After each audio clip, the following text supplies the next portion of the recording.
This podcast is brought to you by Reimagine Radio, the online radio station that aims to give you information on disability and music.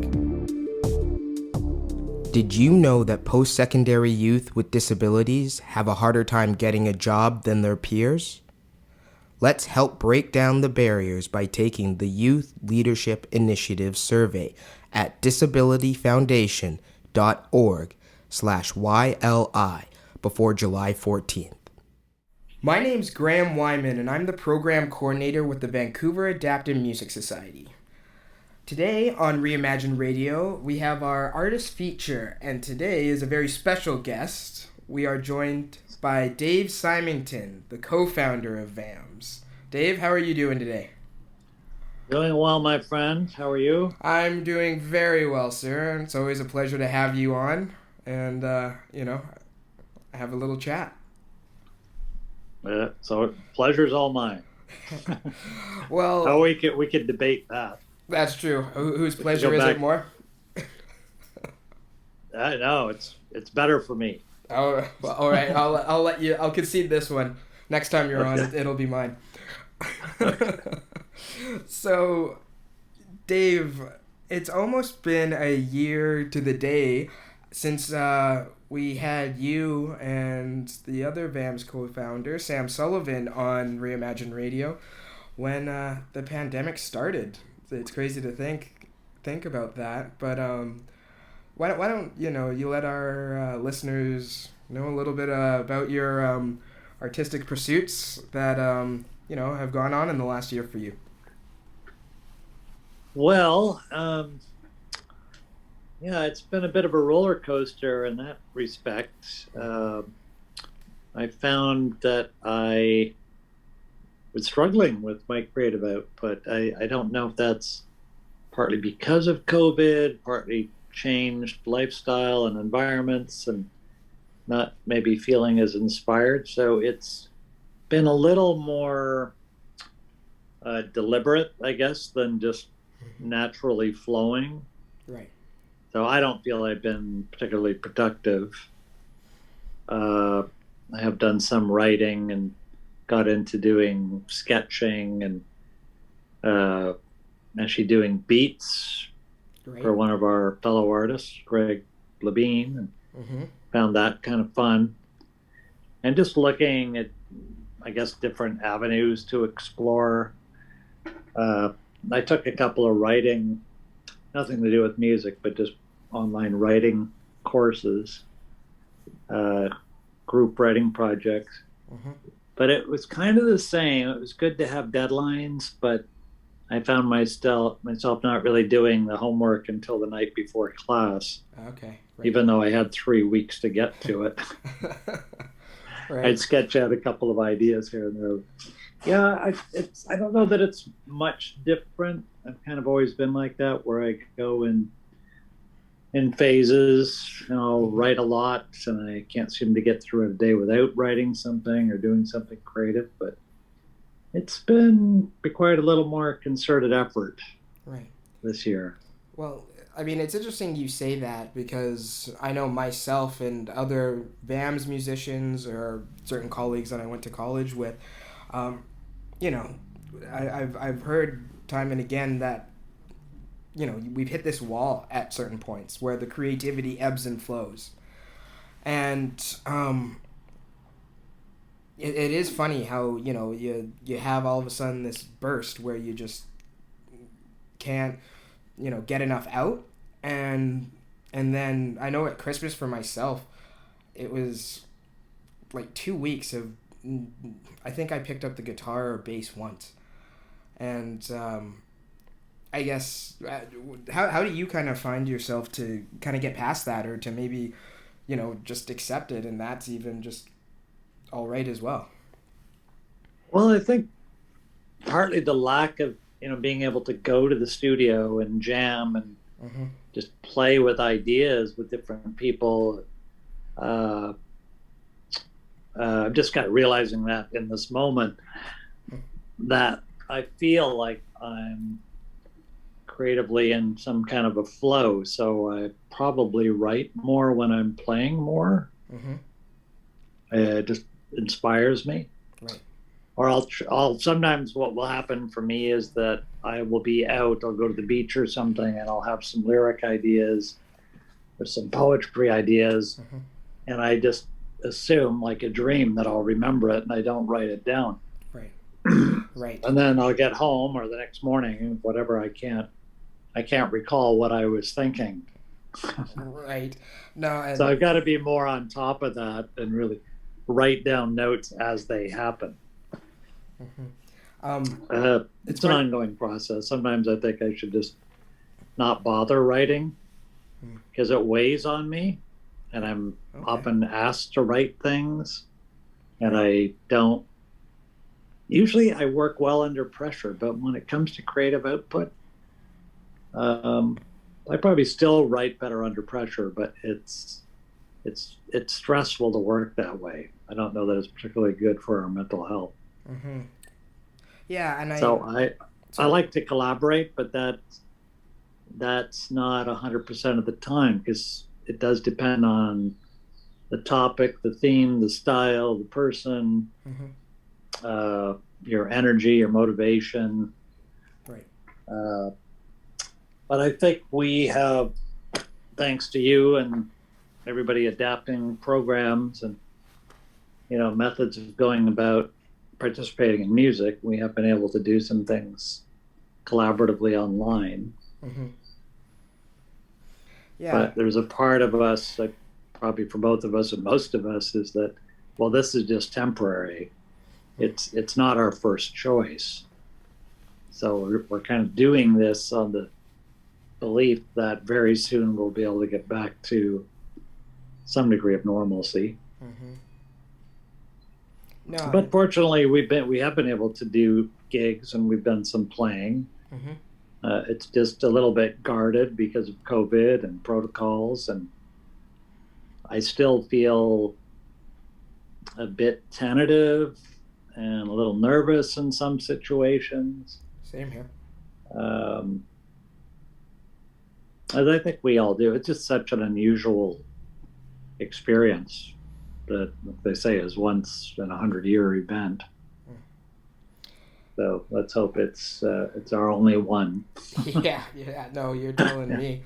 It's funny going back to the whole idea around. I 100% agree with you that when I get in a room and I'm performing with someone, say these virtual concerts where we're social distanced, you do come home with that spark. You kind of have that drive. It's rekindled, and I think that's one thing. And one of my good friends down in the States, it's the same thing with him, is that, he plays in a band with his brother, and they haven't played in 6 months. And so it's, again, that kind of lull where you're not... Creativity, I feel, to a certain degree, can really feed into playing with others. And that's the spark. Whether it's someone, I always have this line, and you're one of those gentlemen, but or people that I play with, rather, but if I am playing with someone that, is very talented, it, brings my ability to play up. And so not having...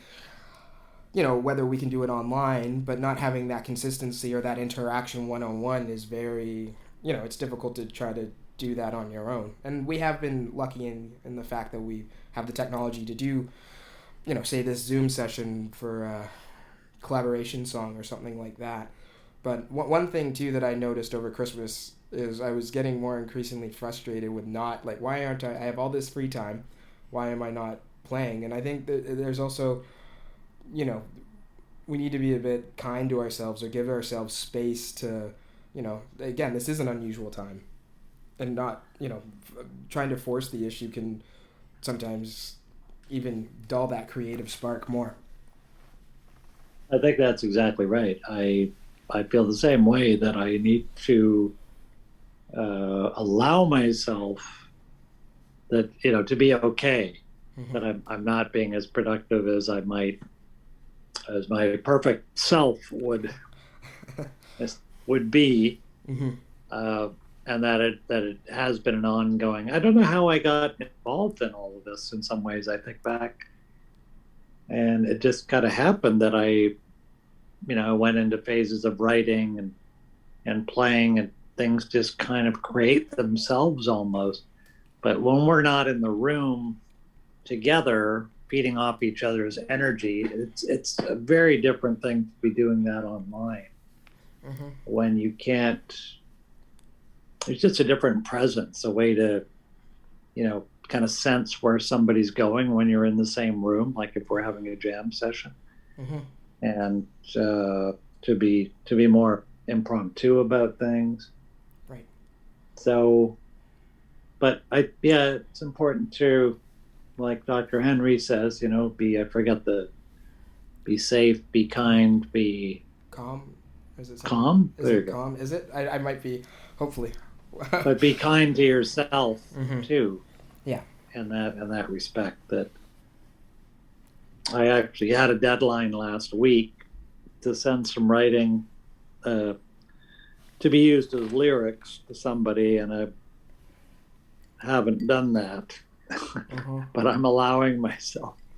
I've sketched out a number of ideas, but it's sometimes when I'm writing, I just cannot find the right words. It's just not happening. Mm-hmm. But I understand the theory that you just write, and good things will happen.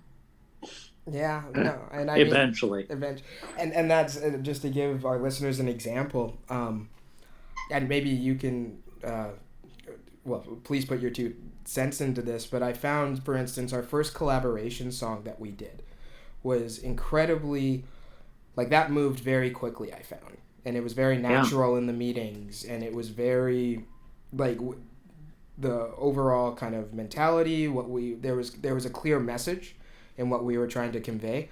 And again, I'll do a shameless plug. The song is called Isolated, and it is on our SoundCloud page. So if you haven't listened to it yet, please check it out. And then we moved on to the second one, was a little bit more interesting. And not to take away, because I'm still very happy with the product that we had, but I think it took almost an extra month to complete this one. Yeah, it did. And I think there was something about the novelty of doing it, and the first song was about isolation, I believe. Mm-hmm. Yeah. And it was just so timely, and it was a novel idea, and it was a unique process and everything. So, and maybe the long-term nature of it, like going into the second, third one or whatever, it's, I think our motivation maybe waned a little bit, partly because of the reality that this is not ending anytime soon. Right, it wasn't over. We're dealing with other issues in our own lives, and our own psychology and everything. What's my motivation? No, and that's, I mean, I guess maybe that's the appropriate name for the second song, Who Am I, right? So, who am I? Yeah. So, no, and it goes, again, I think you're right in the sense there was at least this, I hate to use the word excitement, but we were able to get together on a Zoom call and, have a creative outlet. And as you mentioned, it dawned on us that this is going to take longer than we expected. Well, yeah, and I think of that project. I think I wrote the lyrics for that song, or most of them anyway. Yeah. And that just happened. Right. That's what I'm used to when I'm in the zone. Mm-hmm. Lyrics just happen. Right. And that tends to be my sweet spot. Mm-hmm. But I read Stephen King's book this year on writing, the process of writing. Okay. And this idea that, hanging around waiting for the muse doesn't work. He has a whole other theory about that the muse needs to know where you are. So he has a very set schedule, routine, place, setup, environment, mood, everything. Interesting. But that, if I was going to write 600 books, I'd have to have some kind of, I don't know if he's written 600, but probably wouldn't be surprised. A couple of hundred anyway. Right. That you really need that space and time to do that. but not everybody can be Stephen King. Obviously, I'm No. again where I'm being kind to myself. Okay, that's not my goal. Right. I'm not hoping to produce to that level. Yeah. And generally, that's the problem with writing sometimes. If you if the muse strikes and you have an idea and you just write things down and you pretty much get it on the first take, for me that's the ideal. Then I can reward myself. Right. Right. But then you have to go back and really work it most of the time, or use a thesaurus or whatever you need to do to find the right words that you're looking for. And it still doesn't happen. Yeah, refine it. Yeah. Yeah. So I think this year has been challenging that way, and I think a lot of creative people. I do consider myself creative, but not. There's different levels of that. And I find, like a lot of people that I know, that will use, there's always something else to do first. I've got to do the dishes, I've got to do the laundry, I've got to meditate, I've got to read this, and I'll work on that song tonight. And then my computer's not working, and then okay, well there I have an excuse. I don't have to wait till I get my new computer. And I am getting a new computer within the next couple of weeks, I believe. It's the new iMac, so. I know. I'm even looking forward to that. We'll just see Yeah. if that actually works. But I think it will, because I enjoy working on tunes and drum tracks and lyrics and collaborating with people. The summer may be a little bit of a deterrent because we've been inside so much that everybody wants to be outside as much as possible, as do I. Yeah. Well, and it's it's all good. I mean, we're sort of on an ongoing basis trying to figure ourselves out, figure the world out, figure out what we want to say. Yeah. And it's in many ways it's been a really good year in terms of sort of a deeper understanding of society and ourselves and our place in it and what our priorities are. Yeah, totally. And how our ability to cope and manage. I mean, it's been a strain on my mental health at times. Same here. And a lot of other people's. So it's kind of just acknowledging that, getting support when you need it, connecting with people rather than hiding. Right. Easier said than done sometimes, because people want to be their best selves when they're in public. But obviously that's not always possible. No, I mean it. As you said, it again. Just again, all goes back to that space. Just to leave that, but I did want to touch on one thing. Was I know that you were working on a production with Real Wheels before the pandemic, and the company and yourself had to kind of pivot into a different medium, and that was called Wheel Voices Tune In. Maybe you can tell our listeners a little bit about that and how it evolved after the pandemic. Yeah, initially I think we'd had 2 or 3 sessions in person. Yep. And that's another example. I wrote the lyrics for the opening song on our first get-together while we were in the class.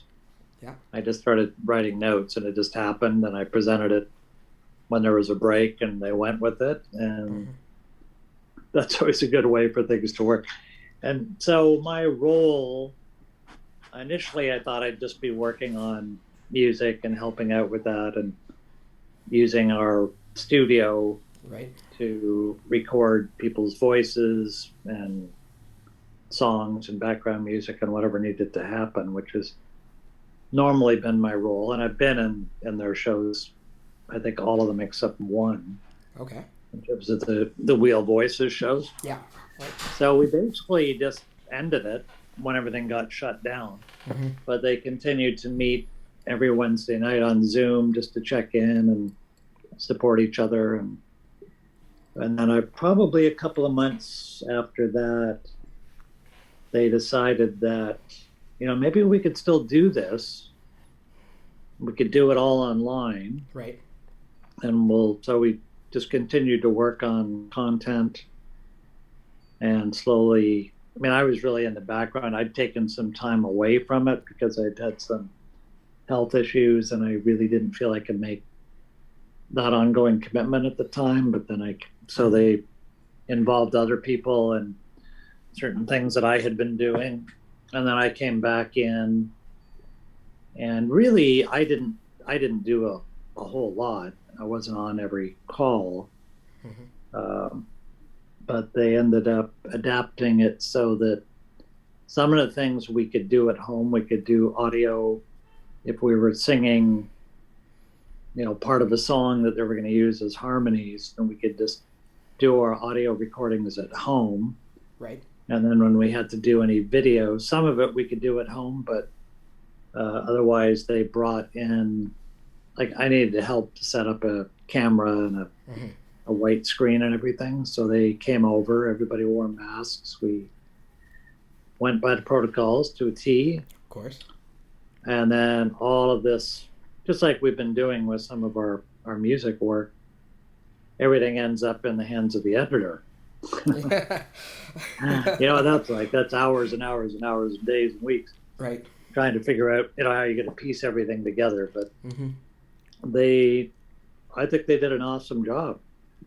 There was 4 or 5 different storylines. Right. And a few music numbers. Yeah, I believe Greg Labine. And I think the show came in at about 45 minutes or so, something like that. Yeah, and Greg Labine and Mark Ash were also involved, and Christina Sheldon, if I remember. And Brandon. Right, and Brandon. Yeah. Brandon Wilkinson. Christina did quite a lot of singing and some acting and costumes, and Mark helped out with music, obviously, and he was on screen as well. Yeah. And Greg wrote the theme song, which was great, and so he was on screen I think everybody was on screen in some capacity. Gotcha. Except for the tech people. Of course, you can't forget those. Can't forget those. No. And I think that's just going to be available on YouTube, just like a lot of VAMS stuff is. You can just go on YouTube and find it. Yeah. It's nice to watch it when it's just released and you've got the actors there and you can do Q&A and pretty much all the types of things that we've been doing with VAMS.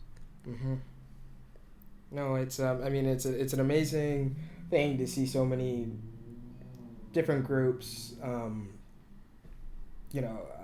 be able to pivot in, such a way where, it's meaningful work, and in some ways it's again, sure, like the Wheel Voices Tune In or the Isolated, where you create a product that, to me at least, can be inspiring.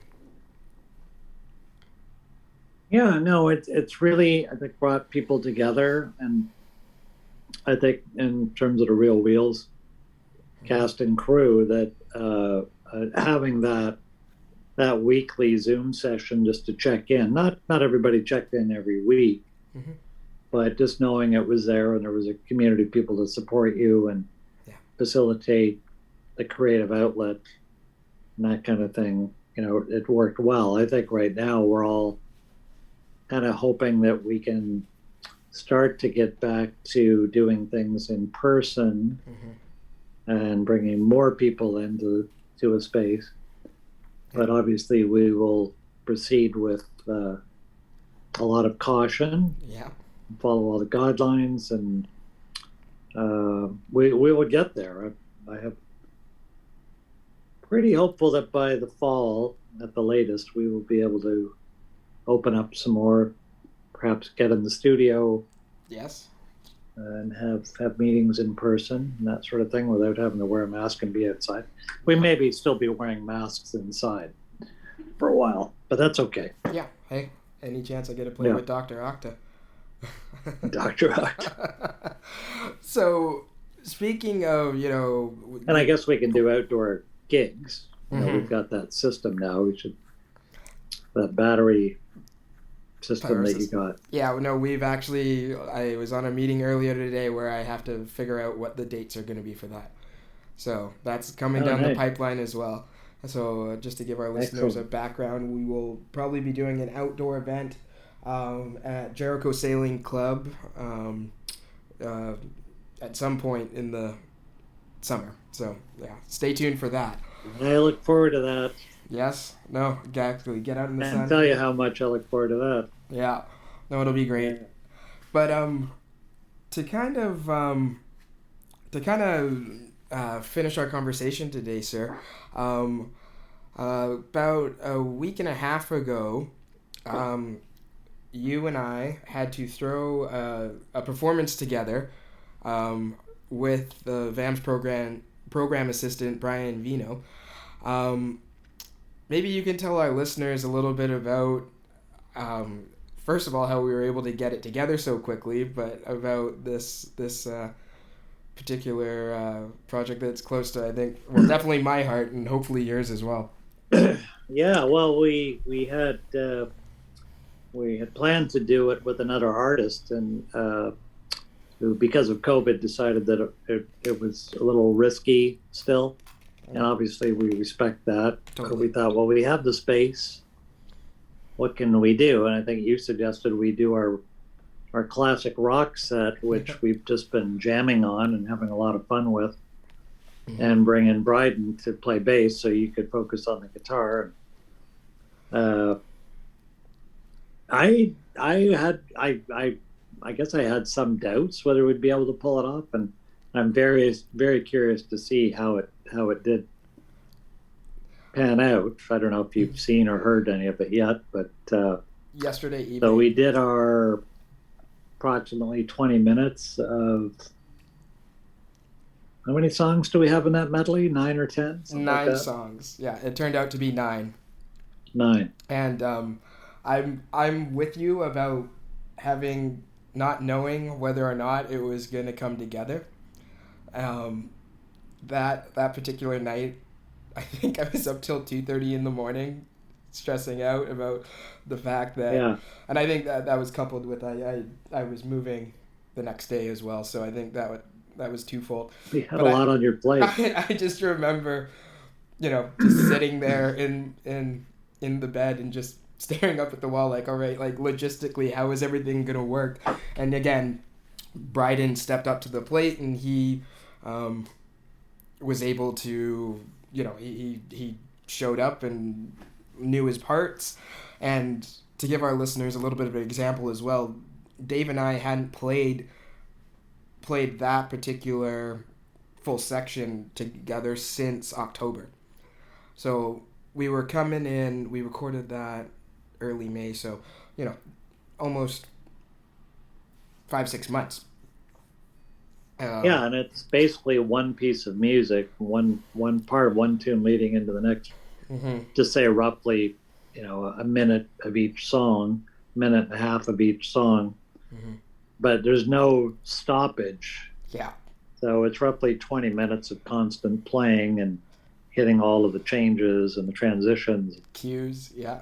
I think sometimes I felt really good about what we'd done. I mean, there was little mistakes here and there, but I'm still hoping that we have, one full take without having to chop it up. But, whatever it is, it is. I think it was a blast to do it.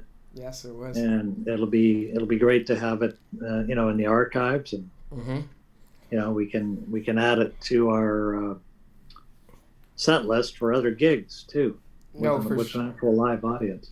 No, and it did come together. I did get the first rough, dry edit, so no mixing's been done, but I'll forward it to you right after this is completed. Oh, but great! It was funny. Even I'll give a little hint to our listeners, but the first piece that we play is a Black Sabbath piece. And hearing the first entrance, I was like, okay, the guitar sounds just right. This actually came together. And to give our listeners a background as well, we had 1 day of rehearsals, which was about 3.5 hours of us playing together. And then the next day, I think we played it once or twice, and then we were right into the filming of it. And the first one, we got through it. There was definitely a few mistakes, but the second one, and that's the one that we will be using, that one came together. And I remember when we finished that, I remember it was like quiet. I was looking at you, I was looking at Brian, and I was like, I think we got it. And we did another, well, we started another one and then stopped, and then we did a third final one that was pretty close too. But it was funny how it came together. And, even the day before, we thought, oh, it's a little short. What other song can we add? So we decided to add one song, again, last minute, to kind of flesh it out a bit more. And no, it's something that you and I've been, I think we were thinking about working on this before the pandemic too, just in case there was any time where, maybe we needed an extra short opening act, then we could jump on and do that. And no, it's funny. Again, maybe it's that. Or add a few more tunes, so we're a medium-length opening act. Exactly. Yeah. This was a great first start, but I think it's very appropriate. You talked about how you work under pressure, and I think that's a perfect example of seeing this come to fruition. Yeah, I know that we had that kind of in our back pocket, without realizing it. Right. And then the opportunity came up, and so we make use of it. I think, hopefully people will enjoy it. There's no lyrics. Nope. We're just playing the music parts, but I think for the most part, all the songs will be recognized. Maybe there's a couple that are a little more obscure to some people, but that's okay. Yeah, the music's still great. Certainly in the middle, I think, where our videographer, he did not know one. And I think that's the piece of music that's probably the longest. It's actually probably the inspiration for why we did the set back in before COVID, and it's an instrumental piece as well. I assume you're talking about the Allman Brothers. Yes, I certainly am. Yeah, that's where it all started. Yeah, I know, right? It's funny to see that one, how that was actually the impetus for us to create this set. And it's I think there was a time when we were just trying to learn that song that we could never remember how many stops there were. Right. It seemed, or we'd remember them once and then we'd forget them the next time. But I think we've got that solidly now. Oh, that one, and I think it's funny too having Bryden come in and only having a week with the material. I know he's that song and that song in particular, he said was one of his favorites to play just as a piece. Yeah, mine too. Yeah. So no, stay tuned. That'll be coming out on June 25th for the Disability Foundation Roadshow at 7 p.m. And then as another little aside, we are going to have Mr. Dave, Bryden, and myself do what we are dubbing the VAMS Backstage Pass right after the release. So that'll probably be around 7:20, 7:30 that evening on the 25th of June. But great, Mr. Dave, thank you so much for joining us here today. Again, as I said, always a pleasure to talk to you, even though it's your pleasure this time. Yes, it's definitely my pleasure. Hopefully you got a little bit of pleasure out of it. I did. I did. Certainly look forward to hearing that tune or the piece. Mm-hmm. And we will get together soon. Yes. Alrighty. Well, thank you to our listeners for joining in for another round of Reimagine Radio's Artist Features. Again, today was with Mr. Dave Symington. And stay safe out there and keep that music flowing.